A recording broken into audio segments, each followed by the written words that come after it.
Hello दोस्तों, नमस्कार। कैसे हैं आप सब। आज मैं आपको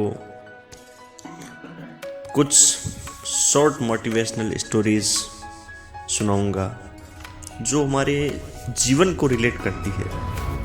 जो स्टोरीज मैं आज आपको सुनाने जा रहा हूँ वो स्टोरी हमारे जीवन से डायरेक्टली लिंक करती है। उससे हम कुछ मोटिवेशंस ले सकते हैं। पहली कहानी है, एक बार घर में आग लग गई और सभी लोग उस आग को बुझाने में लग गए। उस घर में एक चिड़िया का घोंसला भी था, तो वो चिड़िया भी अपनी चोंच में बार बार पानी भरती और आग में डालती रहती। एक कौवा ये देख रहा था। वो चिड़िया से बोला, अरे पगली, तू कितनी भी मेहनत कर ले, तेरे बुझाने से ये आग नहीं बुझेगी। तो वो चिड़िया उस कौवे से कहती है, ये तो मुझे भी पता है कि मेरे बुझाने से आग नहीं बुझेगी, लेकिन जब भी इस आग का जिक्र होगा तो मेरी गिनती आग बुझाने वालों में होगी और तेरी गिनती तमाशा देखने वालों में।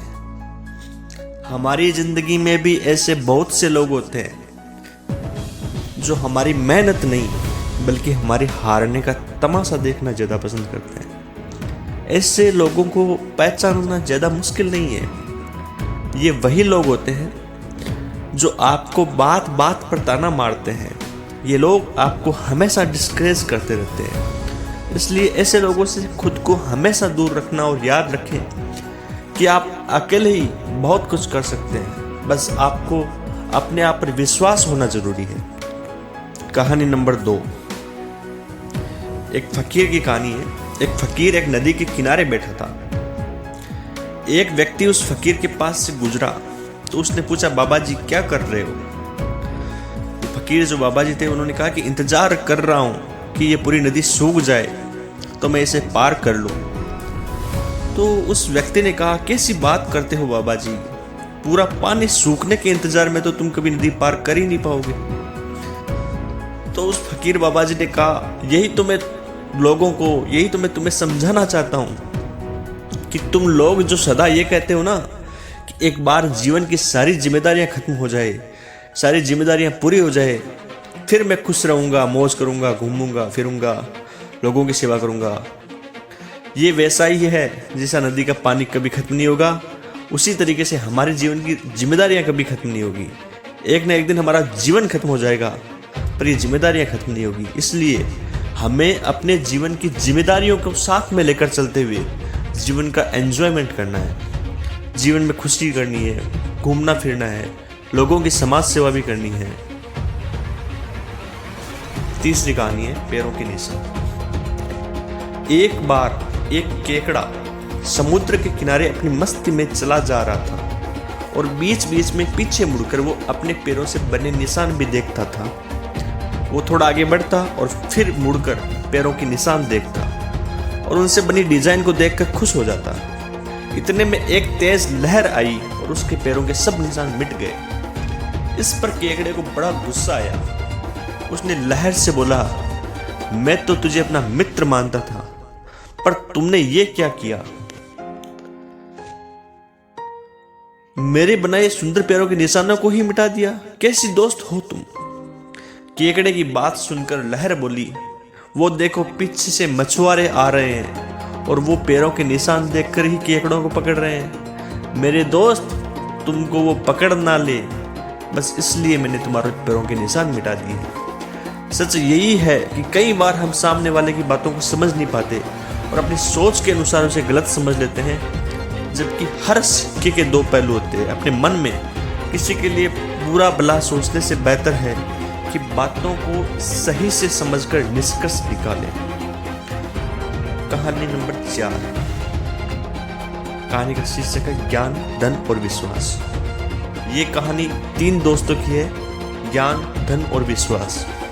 तीनों ही बहुत अच्छे दोस्त थे, तीनों में प्यार भी था। एक बार किसी वजह से तीनों को अलग होना पड़ा तो तीनों ने एक दूसरे से सवाल किया कि आज के बाद हम कहाँ मिलेंगे। तो इस पर ज्ञान ने कहा, मैं मंदिर, मस्जिद और किताबों में मिलूंगा। धन ने कहा मैं अमीरों के पास मिलूंगा। विश्वास चुप रहा और कुछ नहीं बोला। जब दोनों दोस्तों ने उससे चुप रहने का कारण पूछा तो विश्वास ने रोते हुए कहा मैं एक बार चला गया तो फिर कभी नहीं मिलूंगा। ये छोटी सी कहानी हमें सिखाती है कि ज्ञान और धन आप जब चाहें प्राप्त कर सकते हैं, लेकिन किसी का विश्वास एक ऐसी चीज़ है जो एक बार आपने तोड़ दिया तो फिर विश्वास पाना बहुत मुश्किल है। कहानी नंबर 5 पिताजी से रिलेटेड है।